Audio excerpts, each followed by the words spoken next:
जय हिंद, नमस्कार साथियों। सक्सेस मेकर के यूट्यूब चैनल में आपका स्वागत है। जैसा कि जो भी साथी बिहार पुलिस की तैयारी कर रहे हैं और जिनका भी एग्ज़ाम 7 अगस्त को है, हालाँकि एग्ज़ाम टोटल 6 शिफ्ट में दिया गया है और हालाँकि जिनका एग्ज़ाम 7 तारीख को है, मात्र और मात्र उनके पास समय की बात करें तो मात्र और मात्र 6 दिन का समय बचा है। आज तो खत्म ही हो गया, मात्र और मात्र 6 दिन बचा हुआ। आप इस 6 दिन में क्या करें जो आप पीटी को क्वालीफाई कर जाएँगे। बस यही आपका मुद्दा होगा और इसी के ऊपर मैं वीडियो बना रहा हूँ, तो आप कम से कम 7 से 8 मिनट दें। मैं आपको थोड़ा-सा बताने का प्रयास करूँगा, जो लास्ट समय में आप क्या करें। हालाँकि जिनका एग्ज़ाम लास्ट में है, अभी बचा हुआ है, 15-20 दिन बचा हुआ है, उनके लिए तो और ज़्यादा बेनिफिट होंगे। मेरे दोस्त, हम उम्मीद और आशा करते हैं कि आपने अपना जो भी आपका समय था, उस समय को यूटिलाइज़ किए और आप अपने तैयारी के प्रति लगे होंगे। जैसा कि अब आपके पास करीब समय बचा है, बहुत ही कम समय बचा हुआ है, तो इसमें आपकी क्या होती है, घबराहट होती होगी। जो ऐसा भी लगता होगा, जो सारी चीज़ें पढ़े हुए होंगे, ऐसा लगता होगा जब कोई क्वेश्चन पूछ देता होगा तो माइंड शून्य हो जाता होगा और पता ही नहीं चलता होगा जो ये क्वेश्चन क्या कह रहा है, आंसर क्या होगा, मतलब बहुत सारी घबराहट आपके माइंड पे जो है इस चीज़ को चल रही होगी। हालाँकि अगर ऐसी चल रही है, फिर भी आपको घबराने की बातें नहीं है। जो भी लोग तैयारी किए हैं, उन्हीं के साथ ऐसा होता है। जो तैयारी नहीं करते हैं, उनके साथ ऐसा होता ही नहीं है। क्योंकि आपने मेहनत किए हैं और आपके पास जो कम समय बचा हुआ है, उसमें ज़्यादा आपका माइंड जो है डिस्टर्बेंस हो रहा है।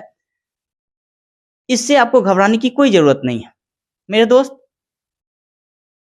अब लास्ट 6 दिन में आप क्या करें, जो अगर आप कोई टीचर से पढ़े होंगे, तो कॉपी वगैरह नोट्स बनाए होंगे या आप जो ही बुक को पढ़े हैं, लुसेंट हो गया या महेश बर्नवाल को हो गया, उस बुक को क्या करें, एक बार सिर्फ रिवीजन कर लें।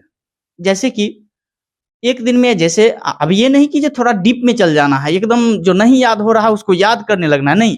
आपके पास जो याद है उसी चीज़ों को पढ़ें, जो चीज़ें याद नहीं है उसको पढ़ना ही नहीं। अभी क्या करें, जो आपको चीज़ें याद है उसी को सिर्फ आप पढ़ने का प्रयास करें, जो याद नहीं है उसको नहीं पढ़ें। नहीं तो फिर आप नया चीज़ पढ़ेंगे तो आपको कन्फ्यूज़न ज़्यादा पैदा होगा।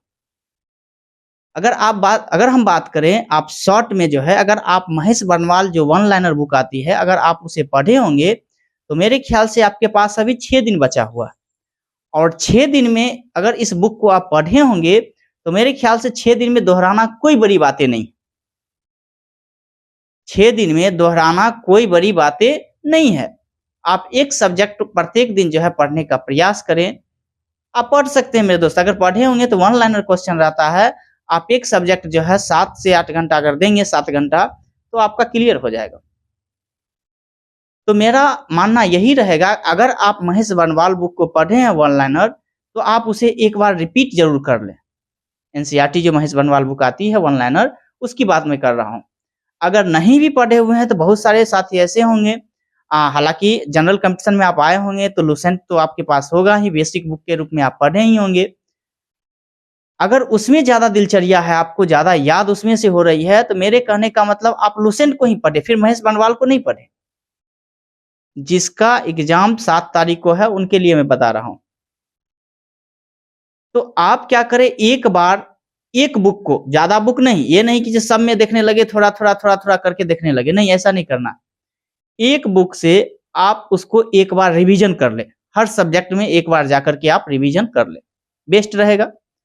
इसके बाद क्या करें, जो आप अगर कॉपी बनाए हुए हैं, अलग-अलग सब्जेक्ट का बनाए हुए हैं, तो अच्छी बातें हैं, उसको 1 घंटा, डेढ़ घंटा करके जो भी आप लिखे हुए हैं, इतना दिन में तैयारी की है, उसको अनिवार्य रूप से देखें। अगर उसमें आपके नोट्स से लिखा हुआ प्रश्न अगर एक भी क्वेश्चन एग्ज़ाम में आती है, अगर वो छूट जाती है, तो समझिए ये दुर्भाग्य की बात है, क्योंकि आप अपने हाथों से उस चीज़ को लिखे हैं। तो अगर आप नोट्स बनाए हुए हैं, तो सबसे पहले 1-2 घंटा करके आप उस नोट्स को भी आप पढ़ लेने का प्रयास करें और जहाँ तक मैं बुक का सजेशन दूँगा, तो कोई एक बुक आप अच्छे से पढ़े होंगे, उस बुक को पुनः फिर से रिवीजन करना। उस बुक को पुनः फिर से रिवीजन करना, ताकि आपको एग्जाम में कंफ्यूजन ज़्यादा पैदा नहीं हो। और एग्जाम अगर नज़दीक, और जो भी साथी का एग्जाम बाद में है, अभी उनके पास समय बचा हुआ है, 20 दिन, 25 दिन, 30 दिन का समय बचा हुआ है, वो साथी से गुजारिश है कि आप अपनी मेहनत को बरकरार रखें। मेरे कहने का मतलब ये है, मेहनत बरकरार रखने का मतलब, अगर आप दोनों बुक को पढ़े हुए हैं या किसी सर का क्लास नोट्स को आप पढ़े हुए हैं, तो उसको अच्छा से देखने का प्रयास करें, हर समय कंटिन्यू बना करके रखें, ताकि आपको कहीं से कोई समस्याएं ना हो। और कोई भी साथी इस प्रकार की चीज़ों को ना माइंड में सोचे जो इधर सेटिंग करा लें, क्योंकि अधिकांश बच्चे क्या हैं, बिहार कांस्टेबल का एग्जाम जैसे ही होती है, तो समझिए 70% से 80% बच्चे जो है सिर्फ और सिर्फ पहले पता करते रहते हैं फ़ोन से, जो भाई ये चीज़ आ जाएगा तो हमको देना, क्वेश्चन आ जाएगा तो हमको देना। इस चीज़ में आपको पढ़ने की ज़रूरत नहीं है मेरे दोस्त। अगर ऐसा समस्याएँ होगी फिर से, तो फिर एग्ज़ाम कैंसल हो जाएगी। और मेरा मानना ये है कि उस प्रकार की समस्याएँ इस बार आपको देखने के लिए नहीं मिलेगा। अगर होगा भी तो 1-2% होगा, और 1-2% में हम क्यों माथामारी करें? इसलिए आप अपनी तैयारी को किए हैं, आप इतना समय दिए हैं, खुद पर विश्वास रखें, और सिर्फ़ आपके पास कम समय बचा हुआ है, सिर्फ़ और सिर्फ़ एक ही बात करें, रिवीज़न। रिवीज़न करने का प्रयास करें। बहुत सारे लोग अभी ये भी कहते होंगे, अब कम समय बचा हुआ है, इस कम समय में कुछ पढ़ने से कुछ होगा नहीं। तो क्या करिएगा, 7 दिन 6 दिन बचा हुआ है, सो जाएँ। उनको बोलना है इस बात को, 6 दिन बचा है, 6 दिन से हम सोना स्टार्ट कर दें। मेरे दोस्त, आपको मन भटकाने के लिए बहुत सारे लोग ऐसे-वैसे बोलते भी होंगे, उस पे थोड़ा-सा भी ध्यान नहीं देना। मैं आपको बता रहा हूँ, अभी भी आप 7 से 8 घंटा डेली मेहनत करने का प्रयास करें, ये 6 दिन में। आप देखेंगे आपका रिजल्ट भी होगा, और नहीं दूसरे की बात को सुनिएगा, जो अब ये 5-6 दिन में जो है कुछ होने वाला नहीं है, जो पढ़े हैं वही पढ़े हुए बहुत है। देखिए, पढ़े हुए हैं, हम भी इस बात की उम्मीद करते हैं, लेकिन आपको कन्फ्यूजन होगा। उस कन्फ्यूजन को दूर करने के लिए एक निकट समय में जो है उसको देखना बहुत ही आवश्यक है। इसलिए रिवीजन बेस्ट ज़रूरी है, बहुत ही ज़रूरी है, आप रिवीजन करने का प्रयास करेंगे। कोई भी साथी जो है इधर-उधर की बातों में ना आए, जो इधर क्वेश्चन लेना है, इधर 50,000 में, 20,000 में, 1 लाख, ऐसा कोई भी जो है आप बातें को बीच में बातें नहीं लाएँ, तो आपके लिए बेस्ट रहेगा। नहीं तो फिर आपका दिमाग उधर भटक जाएगा, पता चलेगा उस समय में आपके पास कुछ नहीं आ पाया, आपका एग्ज़ाम जो है ऑलरेडी खराब जाएगा। इसलिए सभी साथी क्या करें, सबसे पहले मैं 2 ही बात बताया, बातें 1 ये रहा, आप जो भी बुक पढ़े हैं, आप एक बुक अच्छा से पढ़े होंगे, उसको क्या करें, 6 दिन में 6 सब्जेक्ट का रिवीजन करें। वो सब्जेक्ट क्या होगा, तो सबसे पहले आप जान लें, हिस्ट्री होगा। हिस्ट्री में भी सबसे ज़्यादा मुख्य भूमिका किसको देना है, तो मॉडर्न हिस्ट्री को। इसके बाद इंडियन ज्योग्राफी को। वर्ल्ड ज्योग्राफी अगर आपसे नहीं हो पा रही है लास्ट समय में, तो ज़्यादा माथामारी करने की आवश्यकताएँ नहीं है। हिस्ट्री में आप क्या सोचे, तो आप ध्यान दीजिए, मॉडर्न हिस्ट्री को ज़्यादा विशेष जोर दें। हालाँकि ऐसा नहीं है मेरा लेवल, आपसे हो सके तो आप उसको एक बार टोटल रिवीजन कर लें। नहीं हो सके तो आप अभी फ़िलहाल में क्या करें, मॉडर्न हिस्ट्री पे ज़्यादा फ़ोकस करें। मेडाइवल हिस्ट्री ज़्यादा बड़ा नहीं है, आप उसको पढ़ सकते हैं। अगर लुसेंट वगैरह पढ़े हुए हैं, तो आप आसानी से जो है उसको शॉर्ट समय में पढ़ सकते हैं। इसके बाद इंडियन ज्योग्राफी की बात करें, तो इंडियन ज्योग्राफी आपको अच्छा से पढ़ना है।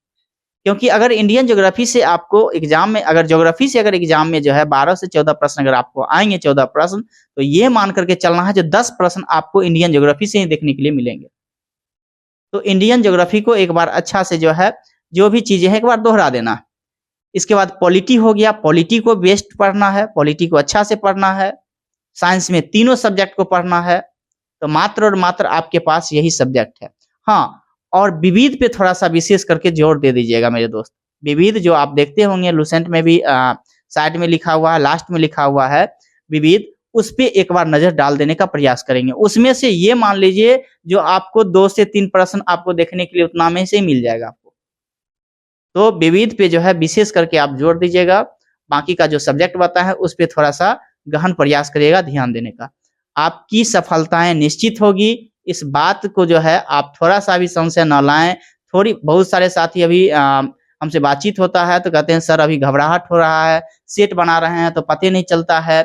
सही आंसर को भी हम गलत कर लेते हैं, बाद में जब मिलाते हैं तो कहते हैं ये तो हम आंसर जानते थे।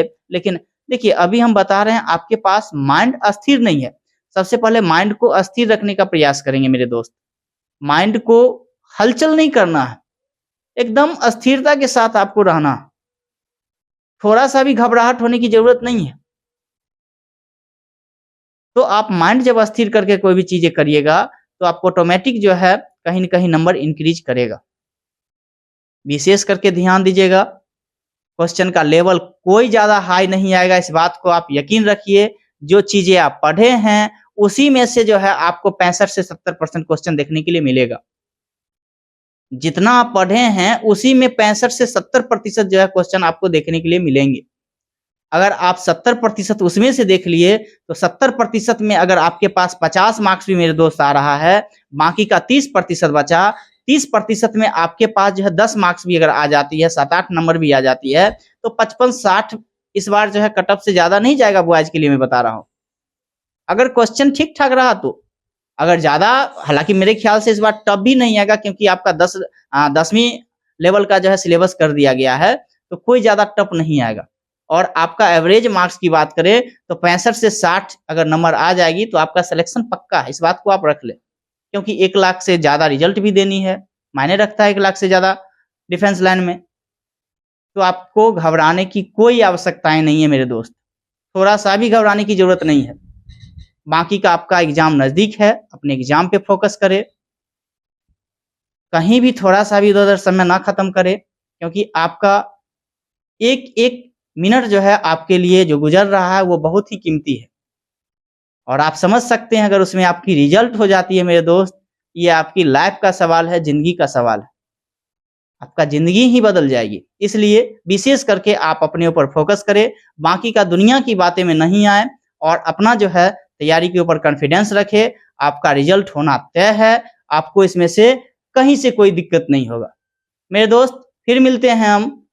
अगर आपको कोई भी दिक्कत हो, कोई भी समस्याएँ हो, तो आपका कमेंट बॉक्स खुला हुआ है, आप उसमें जाकर के कमेंट करने का प्रयास करें। मैं आपके लिए तत्पर खड़ा रहूँगा। अगर वीडियो अच्छा लगा होगा तो चैनल को लाइक एवं सब्सक्राइब ज़रूर करिएगा।